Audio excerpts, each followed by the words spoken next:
Drogë me post nga Shtetet e Bashkuara të Amerikës me vlerë 20.000 euro arrestohet 23 vjeçari në Tiranë.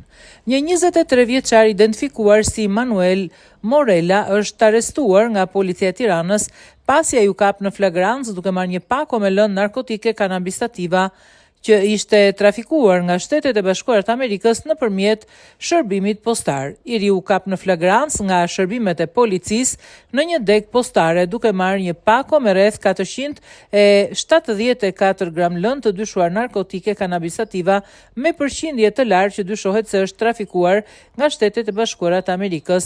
Më tej gjatë kontrollit në banesën e tij janë gjetur dhe sekuestruar 442 gram lëndë e dyshuar narkotike kanabis sativa, një shumë e konsiderueshme parash dhe 7 celular. Policia ka sekuestruar 917 gram kanabis sativa me përqindje të lartë me vlerë rreth 20.000 euro, një shumë të konsiderueshme parash dhe 7 celular.